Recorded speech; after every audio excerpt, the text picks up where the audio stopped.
योगी जी मोदी जी घर चलाओ, योगी जी मोदी जी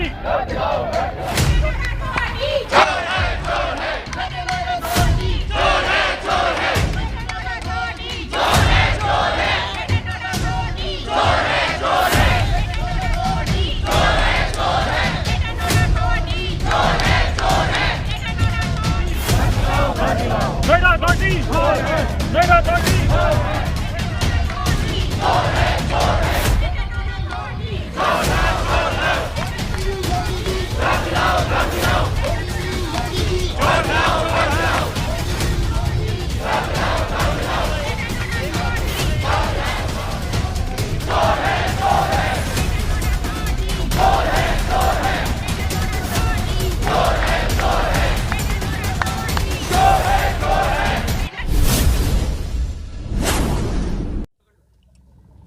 नमस्कार, स्वागत है आपका मदरलैंड पोस्ट पर और मैं हूं आपके साथ सचिन सिंह राठौर। अभी आपने सुना ग्रेटर नोएडा अथॉरिटी चोर है। कोई बेवकूफ़ तो नहीं होता है किसी को चोर बोलेगा, कुछ तो बातें होंगी। और दूसरा नारा ये लगाया कि मोदी योगी घर दो। कहीं ना कहीं भरोसा तो है अभी के सरकार पर।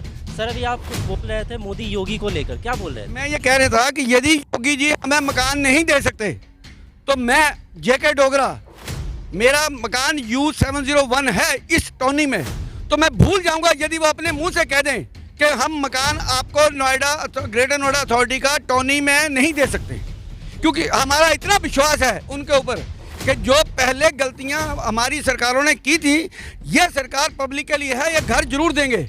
पर हमें आश्वासन आज तक चलते चलते इतना टाइम हो गया है, हम थक गए हैं। हमें कुछ एक बार आश्वासन ज़्यादा कर दें, हाँ देंगे, या कह दें नहीं देंगे। इतना भरोसा था, आपने फिर दोबारा चुना, तो 5 सालों में क्यों नहीं आपका घर क्यों नहीं बना? मैं कहता हूं सर, कांटे इतने फंसे हुए थे इन प्रशासन के कामों में, उनको योगी जी बिनते बिनते 5 साल तो उन्होंने कांटे भी बिने और काम भी किया। परंतु अब दोबारा चुना है तो हम उम्मीद करते हैं कि वो हमें इस बातों का, जिसका 2010 से चला हुआ केस 2022 हो गया और 2021 में कोर्ट ने फैसला दे दिया कि दूसरा बिल्डर घर बनाएगा, ग्रेटर नोएडा अथॉरिटी अभी भी ज़मीन उसको हैंड ओवर करने के तैयार नहीं है। तो ये योगी जी का शासन है, वो हमें कह दें कि मैं नहीं दे सकता तो हम भूल जाएंगे। सर, अथॉरिटी अगर तैयार नहीं है तो सवाल उठता है कि लखनऊ में बैठी सरकार क्या कर रही है, क्यों नहीं सिकंजा कर से कह रहा हूँ, इसीलिए मैं प्रार्थना माननीय योगी जी से कर रहा हूँ कि आप इस बात में, इस काम में पर्सनल इंटरेस्ट लेकर हमारी इस समस्या का समाधान कराएं ताकि हम लोगों को घर मिल सके। मुझे मेरी अयोध्या चाहिए। राम हमारे घर में बसते हैं, मुझे मेरी अयोध्या चाहिए। मेरी माँ ये सोच सोच के मर गई है, डेथ हो गया, उन्हीं के द्वारा ये बुकिंग की गई थी। आज मैं उसके लड़ रहा हूँ, तो मैं योगी से अनुरोध है कि वो हमारे लिए उपयोगी साबित हो, प्लीज़। समझ रहे हैं आप? अयोध्या चाहिए, घर चाहिए, क्योंकि राम इनके घर में बसते हैं। बस हाँ, बस मुझे यही विनती है मोदी जी से और योगी जी से कि मुझे मेरा घर दिला दे। क्या कॉस्ट पड़ा था आपको फ्लैट का? ये कॉस्ट सर पड़ा था, ये तो हमने 56 लाख का था, 56 लाख का था। भी लिया था? हाँ, ये घर का लोन भी चल रहा है। कितना हो गया? अभी काफ़ी कॉस्ट हो गया, अभी तो मैंने कैलकुलेट भी नहीं किया सर। मैं देते करीब 70 के करीब चला गया है। 70 के करीब चला गया। बताएं सर, जब से योगी सरकार आई है, मोदी सरकार आई है, यूपी में बहुत ज़्यादा गुंडा राज खत्म हुआ है, यूपी का विकास हुआ है। हमने इतना प्रोग्रेसिव किसी स्टेट को नहीं देखा जैसे यूपी की ग्रोथ हुई है योगी राज मोदी राज में। तो हम उनसे ये रिक्वेस्ट करते हैं कि यहाँ हम लोग जितने भी खड़े हुए हैं, आपसे ही उम्मीद करके खड़े हैं कि आप यहाँ पे भी ग्रेटर नोएडा अथॉरिटी की गुंडागर्दी को बंद कराकर, हम इन जेन्युइन लोग जो यहाँ पे टैक्स भर रहे हैं अपनी कमाइयों से निकाल कर, हमारा सैलरी से कट रहा है, हमारे पेरेंट्स ने प्रोविडेंट फंड यहाँ पे इन्वेस्ट किया हुआ है, अपनी सेविंग्स वगैरह लगाई हुई है, ईएमआई हम लोग भर रहे हैं। ईएमआई तो उसी दिन से स्टार्ट हो गई थी जब यह बुकिंग की थी, क्योंकि ये बिल्डर ने बोला था हमारा इलाहाबाद बैंक से टाई अप है, इस बैंक से टाई अप है, आपका 40% हम दे देंगे, आप ईएमआई करते रहिए, मतलब ईएमआई पे करते रहिएगा। प्लीज़ सर, आपके राज्य में यूपी ने बहुत विकास किया है, इसीलिए आपकी सरकार को वापस से चुना गया है। आप हम लोगों के लिए भी काम कीजिए, हमें बहुत ज़रूरत है आपके सपोर्ट की। हमारे पेरेंट्स ओल्ड एज हो चुके हैं, वो बार बार नहीं आ सकते, हम लोगों के लिए भी मुश्किल है क्योंकि हम लोगों की जॉब्स है, अपने अपने काम है, बार बार सब कुछ चीज़ें छोड़कर आना। प्लीज़ हमारी सुनिए और हमारे लिए हर संडे आती हैं। जी, पिताजी पिछले को लेकर प्रोटेस्ट में आए थे। आते हैं। इस बार ही सर पिताजी आ नहीं पाए क्योंकि उनको प्रॉब्लम है बहुत ज़्यादा, हेल्थ अलाउ नहीं करती। तब वर्किंग थे जब ये फ्लैट बुक कराया था, अब रिटायरमेंट हो गई है, 70-72 की उम्र हो गई है, कहाँ वो धरना प्रोसेस करने आएंगे? चला उनसे जाता नहीं है बिल्कुल भी। सही बात है, एक जनरेशन ने प्रोटेस्ट किया, दूसरा जनरेशन स्टार्ट है। जी, और सर अभी भी हमें उम्मीद सिर्फ सरकार से है, योगी जी मोदी जी से है कि वो कुछ हमारे लिए करेंगे। ग्रेटर नोएडा अथॉरिटी में सिर्फ और सिर्फ चोर भरे हुए हैं और कोई नहीं है जो हमारी सुनवाई कर ले। हम लोग बहुत ज़्यादा परेशान हो चुके हैं सर। ईएमआई जारी है, बैंक कोई रियायत नहीं दे रहा, एनपीए हो चुका है, सिबिल इफेक्ट हो चुके हैं, आगे के हमें काम करना है, कुछ बिजनेस स्टार्ट करना है, कोई लोन देके हम लोगों को राजी नहीं है, जॉब्स है नहीं कोरोना की वजह से, बहुत लोग एक्सपायर हो चुके हैं कोरोना के अंदर, उनके यहाँ पे प्रॉक्सी लगाए हुए हैं, कितने लोग तो आ ही नहीं पाते क्योंकि दूर दूर रहते हैं। तो प्लीज़ सर, सबका पैसा लग रहा है, टाइम लग रहा है, एनर्जी लग रही है, प्लीज़ सुनवाई कीजिए और हम लोगों को इंसाफ दिलाइए। ये जेन्युइन टैक्स पेयर्स की मनी है, ये जेन्युइन टैक्स पेयर्स मनी है, इसका जवाब हमें मिलना है। ये हम हमारे फादर मदर दोनों टैक्स पेयर थे, उन्होंने सही सब टाइमली टैक्स किया है और जब वो इन्वेस्ट किए हैं तो ये उनका ये नतीजा मिल रहा है। इसका कर रहा था मैं पिछली बार आपसे, काफ़ी इमोशनल हो गई थी आप। जी बहुत, और इस बार भी उतने ही दुखी हैं जितने पिछली बार हम लोग दुखी थे। क्यों? क्योंकि हमारी कोई किसी तरह से कोई सुनवाई नहीं हो रही है।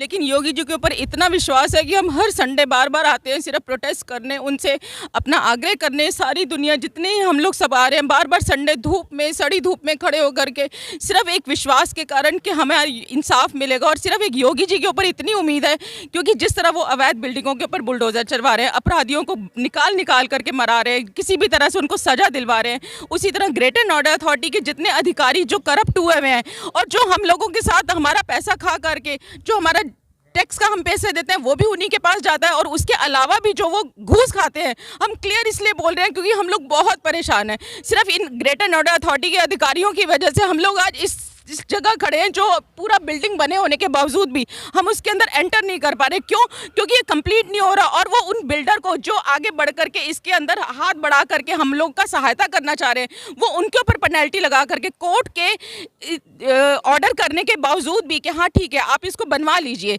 और उसके बावजूद भी वो उसकी रिस्पेक्ट नहीं कर रहे, उस ऑर्डर की रिस्पेक्ट नहीं कर रहे, उसके बावजूद भी अपनी नए नए पेनल्टियों के साथ साथ उस बिल्डर को रोकने की कोशिश कर रहे हैं। मतलब जो सही के साथ है उसको क्यों बार बार रोका जाता है, क्यों उसको परेशान किया जाता है? हमारा सब सिर्फ एक रिक्वेस्ट है कि प्लीज़ योगी जी आप हमारी मदद कीजिए और हमारी सुनवाई कीजिए, किसी तरह से इसके ऊपर पर्सनल अपनी अटेंशन दे करके हमें हमारा घर दिला दीजिए। आपके ऊपर बहुत विश्वास है, सिर्फ आप ही के ऊपर विश्वास है कि आप इसको ज़रूर हमारे घर के अंदर एंट्री दिलवाएंगे। धन्यवाद।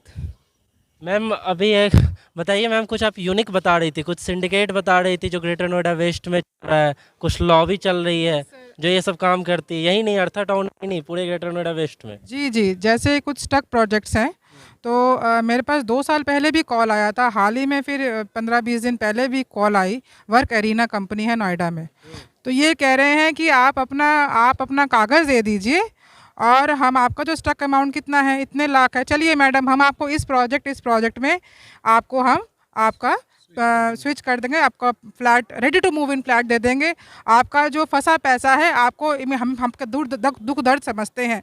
और जब हमने इसकी जांच पड़ताल करी तो वो हमें एक्चुअली कुछ भी डिस्काउंट नहीं दे रहा है उस पैसे का, इस फ्लैट का 1 रुपया भी नहीं, वो उतने ही या उससे फ्रेश पैसा लगाना पड़ेगा और वो फ्री में हमारे कागज़ ले रहा है। ये स्विच करना कैसे हुआ? स्विच करने वो हमें रिटेंशन प्लान बना के हमें बेवकूफ़ बना रहा है। अगर मैं एक पढ़ी लिखी हूँ या इस शहर की हूँ तो मैं समझ रही हूँ कितने लोग ऐसे भी होंगे जो इसमें से टूट जाएंगे। आज हम लोग 1000 या 1500 के लोग हैं, तो अगर इसमें से 100 लोग भी कभी कागज़ उसको मिल गए, मान लीजिए 2 किस्त भरी, 3 किस्त भरी है, तो ये जो कागज़ इकट्ठे कर रहे हैं ये तो स्टक प्रोजेक्ट है, तो इनका क्या मकसद है? ये क्यों ये इसको इकट्ठा करने की कोशिश आज भी कर रहे हैं? और मैं ये देख रही हूँ कि अथॉरिटी जब सब कुछ हो रहा था तब चुप थी, जब एकदम उसने रोमा ने रिक्वेस्ट किया कि भाई हमें हमारा लैंड दीजिए, पावर बनाने का एनओसी दीजिए, तब उसने इससे पेनल्टी धमका दिया, उसको रोक दिया। तो आज पिछले 3 साल से हम लोग तो कोर्ट के साथ, सरकार के साथ हिसाब से चल रहे हैं कि भैया हमें लीगली फाइट करना है, we have to battle NCLT में, लोअर कोर्ट, सब जगह हम नियम से चल रहे हैं, लेकिन चलने के बावजूद ये हमें क्यों रोक रहा है? और आज ये टाइम बाय कर रहा है, फिर NCLT में हो गया तो NCLT चला गया, NCLT क्यों फिर फ्रेश सुनवाई की तरह पेश आ रहा है? ऐसा क्यों नहीं है कि जो पहले जो सुनवाई हो चुकी है, जो स्टेटमेंट इशू हो चुका है, वहाँ से ले रहा है उसको? ये तो फिर तो आम जनता की कोई सुनवाई नहीं हुई। ये ऐसा तो नहीं है मैम कि आप ही का पैसा मिले हुए हैं, एक लॉबी है, सब मिले हुए हैं। आज जो अतुल गुप्ता जितने भी डायरेक्टर्स से आज एंजॉय कर रहे हैं बाहर। I have heard that Atul Gupta is sitting here in earth tawny. 15 दिन पहले भी यहाँ पे आया था, और उसके जो लोग हैं बिलाल बुशरा वो भी यहाँ बैठे हुए थे। तो ये सब क्या, हम लोग तो सफ़र कर रहे हैं मैडम, बाहर से मतलब सब बच्चों का, हम लोग का 12 साल से किया हुआ इन्वेस्टमेंट, हमने EMI दे रहे हैं टाइम से, ताकि हमारा NPA ख़राब ना हो, हम आगे लोन ले सके, हमारे बच्चे इसके आगे पढ़ेंगे। मैं तो बहुत छोटी थी जब मैंने क्यों किया है पता नहीं, लोग भुगत रही हूँ। लेकिन सरकार से ये अनुरोध है, पिछली सरकार फिर से दोबारा आई है, प्लीज़ मोदी जी, आपने कहा था 25,000 करोड़ आप लोगों ने आपने स्टॉक प्रोजेक्ट्स के लिए रखा है, तो वो उसमें से कुछ फंड्स तो इस अर्थ टाउनी में निकाल के हमें कुछ रियायत दीजिए। हमें हक तो हम इस फ्लैट की उम्मीद नहीं छोड़ेंगे मोदी जी। 29 लाख आपने दिया था, 12 लाख की EMI आपने चुका दिया। आज तक मैं दे चुकी हूँ, तो मैं इस घर को नहीं छोड़ूंगी, मुझे ये घर चाहिए, मैं इतने आसानी से नहीं छोड़ूंगी। मैंने 10-12 साल की नौकरी का सारा पैसा मैंने अपने बच्चों को ना दे के आज टाउनी में दे दिया है, तो मुझे तो ये घर चाहिए, चाहे मैं खुद बना लूँ जाके। बिल्कुल चाहिए, भीख थोड़ी मांग रही है, हक है आपका। मैम आप बाहर से आई हैं? मैं पुणे से आई हूँ।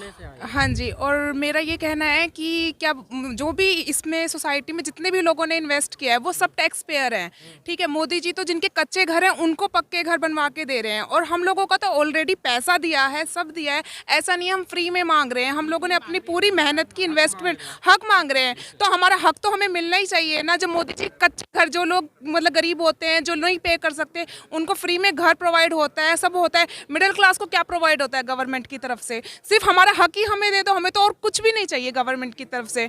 और 10 से 12 साल हम लोग हो चुके हैं, और अभी तो हम लोग बिल्कुल उम्मीद, मतलब ऐसा लगता है कि पता नहीं हमारे आगे बच्चों को भी मिलेगा या नहीं मिलेगा। और बहुत यंग एज में हम लोगों ने इस फ्लैट के अंदर इन्वेस्टमेंट किया था। आप अभी बता रही थी अपनी शादी के वक्त आपने। मेरी शादी को सिर्फ 1 साल हुआ था जब मैंने ये फ्लैट में इन्वेस्ट किया था, कि ये सोच के कि जब आगे हम लोग फैमिली प्लान करेंगे तो हमारे बच्चे सारी फैसिलिटीज़ लेंगे, स्विमिंग पूल होगा, सब कुछ होगा। लेकिन मतलब हम लोग 3 BHK बुक किया है, और अभी पुणे में हम 1 BHK में रेंट में रह रहे हैं, क्योंकि EMI भी देनी है हम लोगों को, रेंट भी देना है हम लोगों को, तो हम कुछ भी अफोर्ड नहीं कर पा रहे हैं। 11 साल हो चुके हैं हम लोगों को। बताएं ma'am. So I would like to say कि यहाँ पे सारे ओल्ड एज लोग हैं, but there is also youngster जिन्होंने अपनी लाइफ में पहली बारी इन्वेस्टमेंट करी है। What would they expect? उन्होंने पहली बारी लाइफ में कुछ इन्वेस्ट किया है इस टाउनी में, and he doesn't have anything to back him up. Like I sincerely request the authorities to please go ahead with it. ठीक है मैम, और भी कुछ लोग हैं जिनसे हम जानना चाहेंगे, क्योंकि लोग इमोशनल हैं और गुस्सा भी है लोगों में। बताएं सर, क्या कहना चाह रहे हैं आप? आपको लग रहा है इस प्रोटेस्ट के जरिए आप लोगों को घर मिलेगा? क्योंकि प्रोटेस्ट तो आप 10-12 सालों से कर ही रहे हैं। हाँ सर, हम हर संडे यहाँ पे प्रोटेस्ट कर रहे हैं हर संडे, और यहाँ पे 2,000-2,500 बायर्स पीड़ित नहीं है। 2,000-2,500 बायर्स तो हैं, लेकिन जो 2,000-2,500 बायर्स हैं उसके पीछे फैमिली देखो कि एक बायर्स के में फैमिली में 2 से 4-5 लोग फैमिली वाले होते हैं, तो आप मल्टीप्लाई कर लो, 2,000-2,500 का मतलब है कि 10,000 बायर्सों का सपना रुका हुआ है सर यहाँ 2010 से लेके, क्योंकि एक फैमिली में 4 से 5 मेंबर होते हैं। मैंने अपने नाम से करा, मेरी वाइफ हो गई, मेरे मदर हो गए, मेरे फादर हो गए, कितने हो गए? 4 लोग हो गए। हम 4 लोगों का सपना रुका हुआ है, तो ऐसी 2 से 2,500 3,000 बायर्स हैं यहाँ पे, तो आप मल्टीप्लाई कर लीजिए, 10-12 हज़ार लोगों का सपना रुका हुआ है 2010 से। तो हम तो माननीय मोदी जी और योगी जी, जनरेशन खत्म भी हो रही है। हाँ, हमारे पिताजी तो वो तो धरना प्रदर्शन करके वो ओल्ड हो चुके, अब हम हैं, हम धरने पे अब लगे हुए हैं, लेकिन अब हमें उम्मीद दिख रही है कि मोदी जी अब हमारी सुनवाई। कब तक धरना करेंगे सर? सर जब तक हमें धरना नहीं खत्म कर देंगे। ये हमारा अयोध्या तो हमारा मंदिर तो यही है, और हम उम्मीद करते हैं योगी जी से कि हमारे अयोध्या में, और हाँ ये सर हमें हमारा मंदिर, हमारा अयोध्या, हमारा यही है, यही दिला दीजिए। हमारे राम इसी में ही है सर, ये हमारे राम इसी में ही है सर। बताएं सर।